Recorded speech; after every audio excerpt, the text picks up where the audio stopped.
Hello everyone and welcome back to another video. This video is our 2025 bookish tag. So considering that it's 2026, hi, welcome.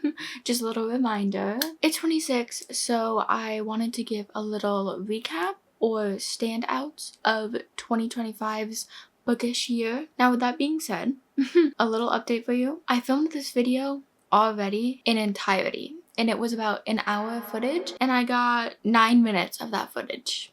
I don't know what happened to the other part, so if this video doesn't turn out, you're not seeing this, or I'm just saving the parts that have been not corrupted. This is also my second time. My first time filming this, I also am using the new SD card that I got for Christmas, so maybe it's the SD card. I don't know. I guess we'll find out with this footage. But yes, welcome back. Let's take to this. So let's start with a great first question. The disappointing book of the year. At first, I only knew of like a couple of books coming out in the year that I really did want to read. Most of those books ended up being either 4 stars or 5 stars, like in between that kind of grouping area. However, Phantasma, I expected to absolutely 5-star this book. However, that did not turn out correct. I sadly gave this book a rating of a DNF because I was 40% through this book and I couldn't do it anymore.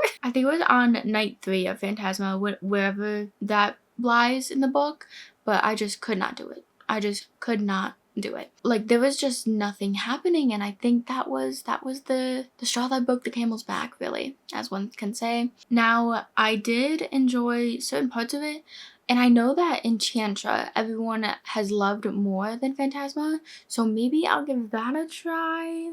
Speaking of, I did want to say I put more books on Pango if you guys are interested in having Phantasma or The Sinner's Duet and The Fake Mate. Those are on Pango if you guys are interested. Just want to little bit of plugging going on. The next question, I guess, the underdog book of 2025. Now this, I didn't even know this book existed until me and my friend went to a bigger Barnes & Noble near us. She actually saw this book and she saw that it was a Why Choose and she was like, this seems up your alley. And let me tell you, it's definitely up my alley.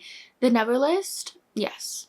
I gave it a 4.5 stars, if I do remember. I love this book. This book is about these 4 princes. They're trying to find their soulmate, and so they host an event, and then our FMC has lost her sister, and her last known location of her sister is that event that took place last year. So then she goes to this event and she gets picked by the guys, and that just kind of unfolds into all of this romance, and it is a Why Choose. I think it's just a woman who's with the men. I don't think it's any like other relationships going on, although I'm really excited about book 2 that will be coming out. I just saw something about it, but I can't remember the name, but I am thrilled about that book. Let me tell you, I cannot be more thrilled. It's really, really good. I really enjoyed myself. I can't remember exactly why I didn't give it a 5 stars, but I think it was just cringy in a little bit of areas. Okay, now the next question is going to be, what is an overhyped book that you read? And I have to say it's going to be The Wolf King. I also DNF'd this book because it's just way too cringe. It's just way too cringe. I couldn't handle it. It was just no. Callum, the main MMC, no, he's not for me. He's not for me. Blake, now that I think about it, the more I hear about this potential love triangle going on, the more I like the other guy. The last time I ended off was when the main female character met Blake, this potential love interest. So maybe, okay, sorry if the angle has changed. My battery ran out of the juice, as it usually does. I forgot where I left off. Maybe I'll continue on, but the odds that I will are very low. I think with this one, I got 30% in and I just couldn't do it anymore. So that's where I stand with The Wolf King. I know it's a trilogy, and I think it's being traditionally published right now, so maybe they'll make changes. I'm not sure. Okay, the next question is, what are your favorite couples of this year? Now, I have two in this case that really stand out to me. And one of those is Nikolai and Brandon from God of Fury from Lena Kent. I absolutely love them. They are like, see, every time I think about them, I'm like, wow, the perfect couple said it couldn't be done, but here we are. They are the best couple I have ever seen in a book besides Throne of Glass, honestly.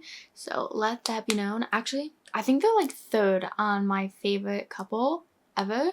So that's how you really know. Honestly, God of Fury is following, it's like the fourth book in a series. Now the series you don't necessarily have to go in order, just so it's kind of helpful. I love them. I love them. They're kind of rivals. They're from different, like, is it like gangs, or there's this different word for it. Like, so they're like forbidden, and it's an MM romance. Trust me, guys, this one is, yes, dark romance, but it's dark romance in a different way. Usually, especially in Rina Kent standards, dark romance means dark romance. However, for God of Fury, I feel like it's more dark romance in a sense of the mind. Like, mental health is really a standout point in this book, and I really loved how it was brought upon the audience in a certain way, and I really did enjoy it. I love the characters, I love the story, I love the plot, I love the setting, I love everything about this book. 5 stars if you couldn't tell. Just amazing couple. The next couple that I also think about a lot is Johnny and Shannon from Binding and Keeping 13 in the Boys of Tommen series by Chloe Walsh. They're like, I'll put it this way, they're like the adorable couple to like the steamy couple of Nikolai and Brandon. They're like almost complete opposites in a way that just, they're so amazing. I love both of these couples. Johnny is a star rugby player. I think the sport is in this school. Johnny is like the star, popular, everyone wants to be with him, jock kind of guy, but really he's just the sweetest guy I think only see in a few books I've ever read in my life. So he's just like, he's just adorable. And then Shannon has this really troubling past and she's still dealing with it, so it kind of follows her journey along with chaos that comes with that. For both of these books, please do look up trigger warnings. I don't want anyone to be caught off guard by what they read. Very heavy topics in both of these books, so just saying, if you are interested. Boys of Tommen is considered young adult, however it kind of teeters on that line because there is very dark topics in this book and also certain explicit scenes, so kind of take it as you will. I'm sure you guys have all read these, but just in case. Okay, now it's one of my favorite questions. It's your favorite characters of the year. I have a lot of favorite characters of the year. Some I even am seeing some books right beside me that I'm like, yeah, I even love those characters. So there is just so many characters I love this year. Obviously, Johnny and Shannon, mostly the entire Boys of Tommen. However, I've only read Keeping and Binding 13 and also Saving 6 and Redeeming 6 so far. I'm continuing that series. Don't even worry about it. Joey and Aoife, I love them. Aoife, not so much. Sorry. But love Joey. Johnny and Shannon, obviously, they're top tier. Nikolai and Brandon. And also in the same Legacy of Gods, there's also Killian and, oh my god, Landon, Brandon's brother, and Mia. I love them. They are so underrated. I think, like, I haven't seen much of Landon and Mia, but they are amazing. I love them. That is a man right there. Thank you. Welcome to my TED Talk. But also, one that I haven't mentioned, Heartless Hunter. Gideon. Oh my god, Gideon. I literally, for the video that I filmed, the same video that I filmed, I forgot his last name. Sharp? Is it Sharp? It is. See? I can remember certain things. Gideon Sharp, the man that you are. That is also considered YA, but just like the tension, the yearning, that is how a man should yearn. yeah, so those are my favorite couples that I can remember off the top of my head, or not couples, characters that I can remember off the top of my head. There are like quite a lot more, so if you're interested, just go to my favorite books tab of 2025 and you'll find all of the characters I love. Okay, now we have what book surprised you this year? And it would have to be one that I didn't even know existed until I went in my deep dive of Why Choose books, and that is Rules of Her Own by Jay Wilder. This book is so good. It's a Why Choose hockey romance, second chance. Also, I think a little bit forbidden. Well, it's a queer hockey romance, so it's always going to be a little bit forbidden, as we've seen. If you know, you know. I really enjoyed this book. I was not thinking it's a 7, no, what? It's a 4.7, what? 4.75 star book to me, and I was not expecting that at all. I was expecting that I would enjoy my time, but I enjoyed the characters, I enjoyed the plot, I loved, like, what happened in this book. It's just really good. If you're interested, there is a relationship between all of them, so I love that. I do love that.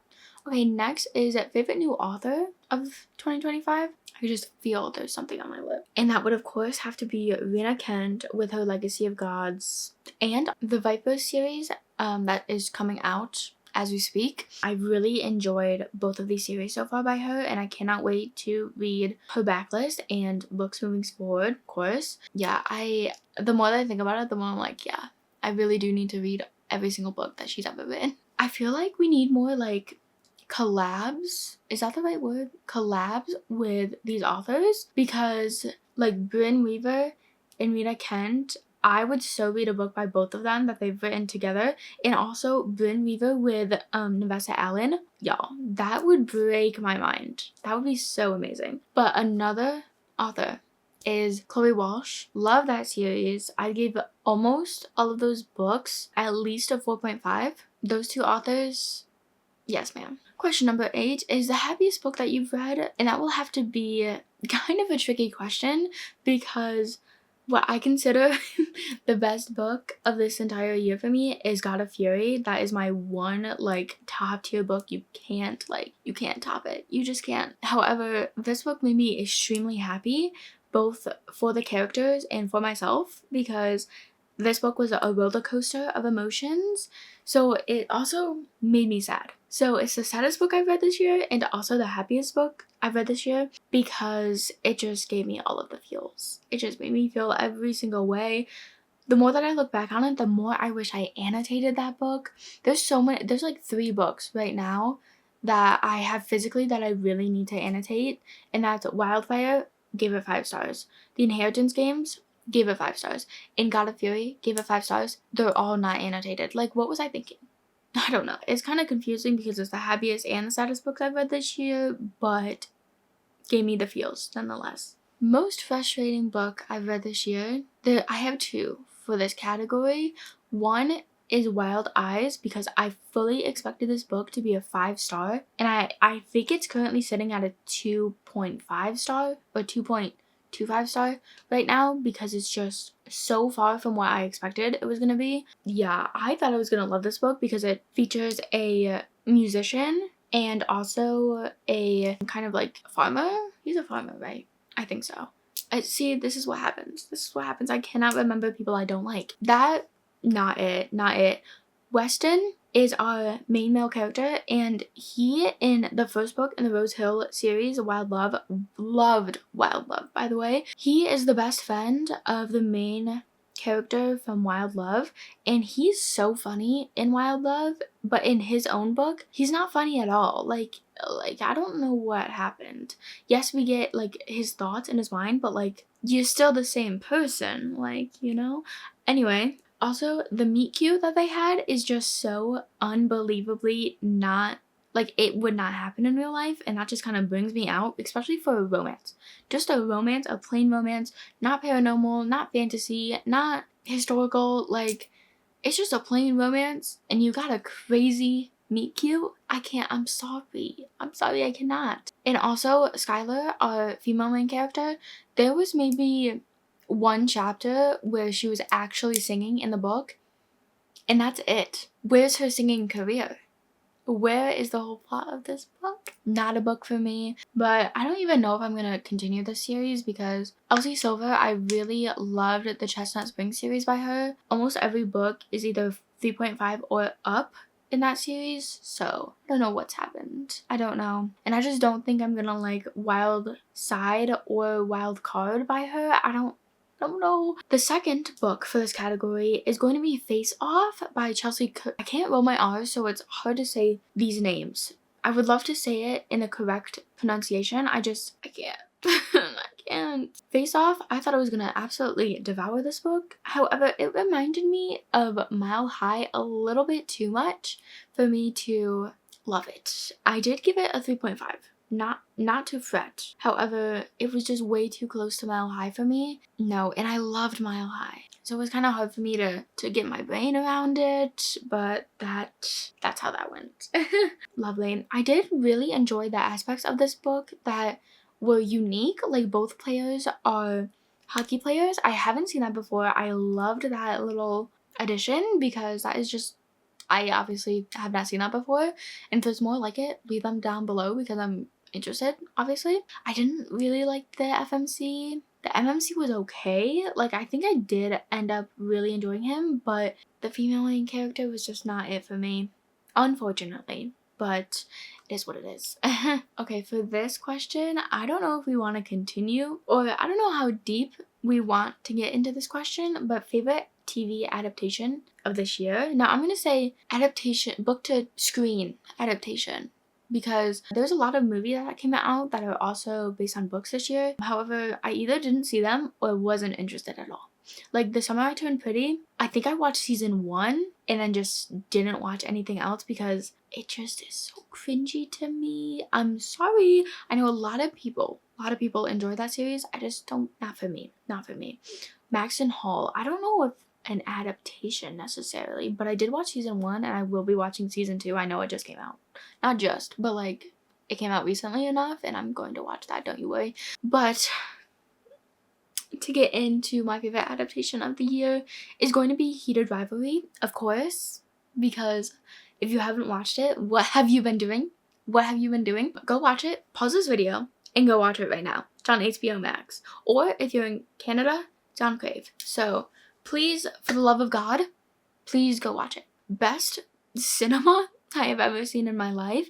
I don't know what the actors, what the crew, what the director, what the whole cast took to make this show, but I applaud every single one of them because this is the best TV I've ever seen. I cannot, like, if you get me talking about it, we can have a full day's worth of conversation about this show because I can point out every single thing I love about it for each episode.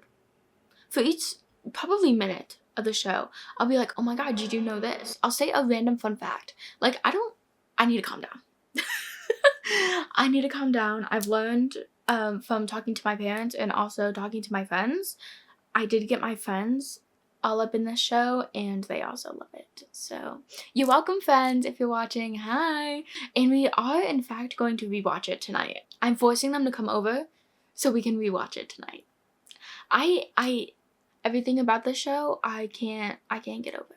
And I'm so happy for everyone like involved in the show because they are getting the praise that they need. Honestly, I couldn't explain to you how much I'm proud of these people and I don't even know them. Moving on. But just letting you know, okay? Longest book of the year. Now this has to be Redeeming 6 because it's almost 900 pages, I believe. Actually, it's literally right here. Why don't I just look? If it knocks down, I swear to God. I also tabbed it. That's how you know I loved it. Yes, 770 pages for this book. That is the longest book I've read this year. We'll see about 2026 longest book because I have quite a lot on my TBR for 2026. So, shortest book I've read this year was All by My Elf by Olivia Dade, I want to say is the author's name. This was like 52 pages. Because it's a novella. It's a part of that novella series that a bunch of authors came out with. Yeah. So that was the shortest one, and I've also given it a 2.5 rating. But That's probably because it was, 52 pages long.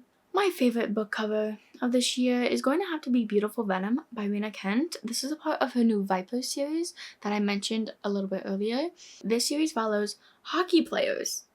Dark romance hockey. That's right up my alley. Love this book. Gave it 5 stars. If you couldn't tell, absolutely adored it. I couldn't say enough good things about this series. Actually, I am going to read Sweet Venom because it's staring right at me pretty soon. So hopefully that is also a 5 stars. However, Tempting Venom, the third and final book in the series, I know I'm gonna love because it follows Marcus and Preston, romance. I just know I'm gonna love them because I love their characters and their dynamic. Hate to love, literally, like hate to love. Okay, yeah, that's directly up my alley. This book cover, getting back to the topic, I love snakes, like a serpentine wrapped around something like a sword. I need to get that tattooed, in fact. So yeah, this is my favorite cover, obviously, and it has roses on it. I know like roses are like the classic flower that you give like someone you love or whatever, but I just love a good rose. Okay, a book I haven't stopped thinking about. Now here's the thing. I could be really stingy and not say a God of Fury. However, God of Fury is obviously one, but I will add, obviously I watched Heated Rivalry, the show. So of course, I became obsessed, obviously. I read the books, of course. So The Long Game I keep on thinking of because season 2 is going to be crazy with the TV show. Oh my god, I know I'm just gonna bawl my eyes out every single episode, and I don't know if I'm happy about that or sad about that. Because The Long Game, oh my god. If you guys haven't read Heated Rivalry, The Long Game, or just like Game Changers altogether, and also speaking of, we're getting a 3rd book. The 7th book in the series, but 3rd book of Shane and Ilya. I wish this came out earlier in the year when I was making my 2026 anticipated releases, because that would have been star. That would have been number 1, baby. It would have, but I already made it. So now I'm like, do I just post it and say like, guys, we have to wait until September 29th? That's diabolical, Rachel. That's diabolical. But anyway, thank you for making a 3rd book. But yeah, that series, haven't stopped thinking about it. I really need to read the other books in the series because I haven't read Fabian and Ryan. I haven't read their story. I haven't read Scott and Kip's story. I haven't read Troy and Harris. I haven't read their story, but I really want to. I feel like that would be so good. But honestly, anything like that, yeah. That had been stuck in my head. I can't stop thinking about it. And obviously God of Fury, obviously. But I didn't want to be like repetitive and keep on saying the same things over and over again. So just had to let y'all know. Question number 15 is an unpopular book I've read, but here's the thing, I basically only read popular books because I want to hear nice things about a book before I go into them. So I'm going to say kind of like in a book that has been grieved upon, and that's Mile High. As I mentioned before, I don't know why everyone hates Mile High. I don't get it, because I really enjoyed it. Like a lot. I think it was because I had that expectation that I wasn't going to like it, that I really enjoyed it. Xander and Stevie, I love them so much. Like, Xander is actually a book boyfriend. Yes, I can't remember if there was a 2nd or 3rd act breakup.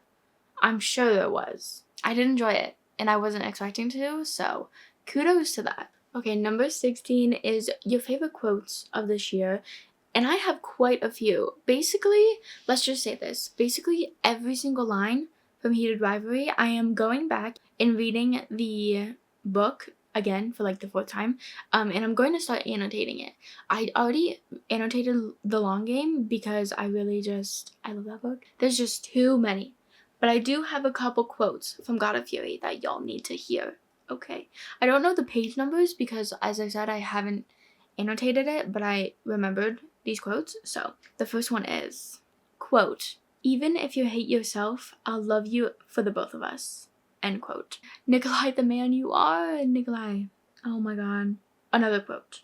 "I want you to know that you deserve to be loved in the light." Yeah. Stop. they're gonna make me cry, and I haven't even read the book in a while, so oh my goodness.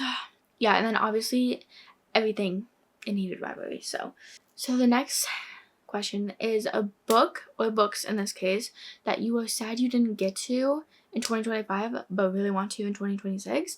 And I have two for this, mainly. Two main ones for this. One is Bare Bones in the Midnight Soil by V.E. Schwab.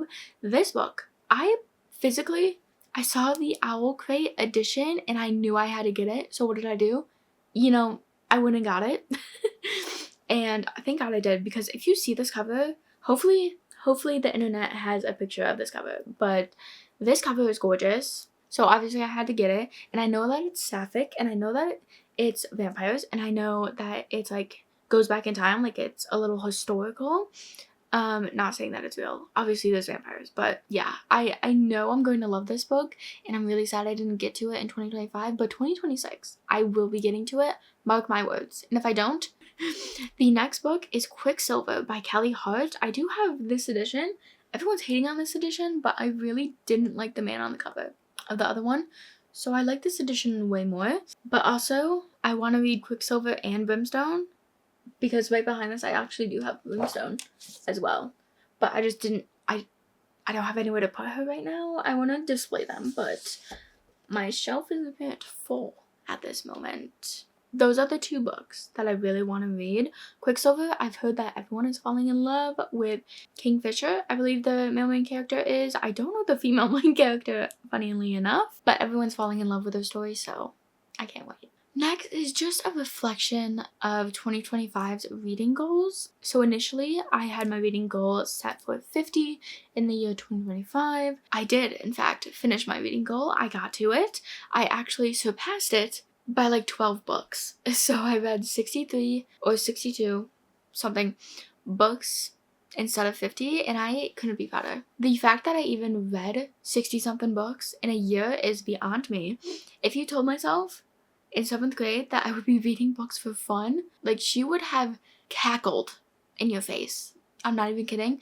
When I was younger, I despised reading. Despised. Mostly because I couldn't read, funnily enough. Fun fact about me, couldn't read when I was younger. But I had extra helping classes with that, and I'm not ashamed of it. If you're like me, get those extra reading classes. I actually had a tutor for reading. Yeah, the more you know. The more you know. Reading goals for 2026 is 50 books as well. There is going to be minor changes, you could say, in 2026. However, like, big life situations going on, so I probably won't get to 50. But that is, if I need to lower it, I need to lower it, or if I just need to not care about it, then I won't care about it. It's not like the end of the world here, okay? To each their own. Everyone has a different reading pace and goal. Now this is a bit cringy, but what are you prioritizing for 2026 reading? I am just going to read what I want to read, honestly. I've been trying to keep up with certain trends, and obviously you want to do that, and you kind of have to if you're talking about books, if you want to, you know, be up with the trends and whatnot. But I really just want to read what I want to read, and if it works out that I love the book, then obviously I'm going to move on with the series. I'm also going to start DNFing books that I can't do. Towards the second half of the year, I just discovered DNFing. Like, I've never put down a book that I didn't like before, so the fact that it was Phantasma and the Wolfgang are my two actual DNFs of 2025 is crazy, or just in my life is diabolical. So that is that. Anyway, thank you guys so much for watching. Please let me know all of your reading goals and TBRs down below for 2026, whether that's January TBR or the year's TBR. Let me know. I'm really always interested in anything related to books, so, you know, let me know. And if any of you want to talk about the bestest show in the world, leave a comment and we'll have a full-blown conversation. I don't even care. So thank you guys so much for watching. Hope you enjoyed. Please let me know if you enjoyed. If you want more content sitting down, or if you prefer reading vlogs, please do let me know so I can kind of adjust to what you guys want to see rather than just me making a video. You know what I mean?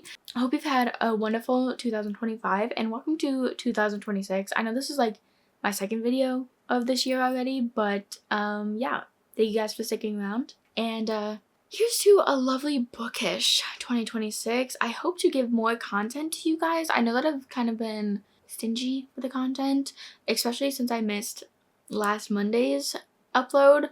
There's just been a lot going on. So thanks for watching for the third time. And I'll see you guys later. Have a fantastical rest of your day. Bye!